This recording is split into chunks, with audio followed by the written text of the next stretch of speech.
printing team. I'm Miranda Lewis. I'm Chase. I'm James. Keep going on your numbers.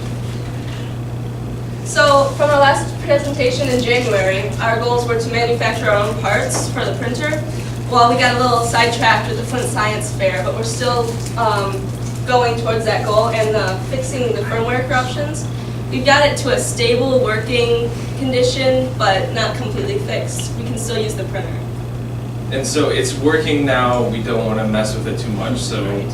we can't work with it again. So we're just kind of leaving it until we get to a less busy time to completely purge it, fix it, and do whatever we need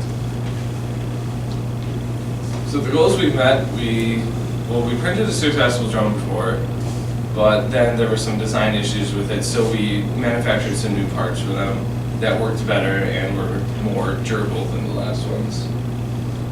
We found a new printer, which Chase will be talking about. We found the specifications for it, the files for it, so we can actually start printing it, hopefully, and the software that is needed to run it, so we can actually put it together. And we've been getting better with using CAD software, so that way we can actually design parts that are the correct size and work well. Right. The TAS 4.0 is a printer that we found. It's a rubber-based printer. It's based on the Prusa Mendel, which is the previous printer we were wanting to build. It's completely open source, so we can find all of the software and the parts needed to build it and actually use it. And although it is at a high price, we expect to lower it drastically because that was the whole goal of our project, to make high-end printers available to people who do not have the budget. So the retail price of this printer is $2,200, which is a pretty high amount, but our goal price is to get it at least $1,500 US dollars below. And we have not finished the price list, but we started on some of the basic parts that we need for the printer.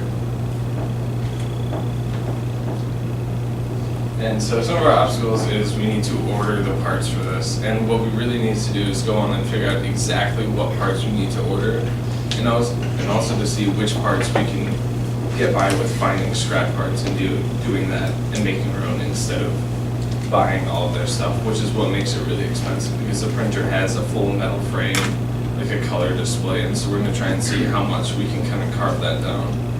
And the $1,500 price is not how much it's going to cost us, it's how much we're planning to sell it for. Figure out which parts we can print this with, and scheduling printing time. We've been very busy. We recently got a very large order, and so we've been really busy, and it's trying to get our own parts in there. And so that's partly why we haven't been able to print our own parts, because the parts we need to print, they take a long time to print, and so we need to have a good block of time to where we can do it. So for our upcoming goals, we still need to find our interested audience. We're thinking that we might be able to present to the school board or possibly other schools that we're interested in buying a 3D printer if we get that far for our business presentation, and to just print more parts. Now that we have more time after the science fair to print our own parts, we need to find the ones that we can build for the printer and just get printing. And also the interested audience would be anyone, like if any of your parents are interested in buying a 3D printer, or if you're interested in buying a 3D printer, come to that, maybe think about buying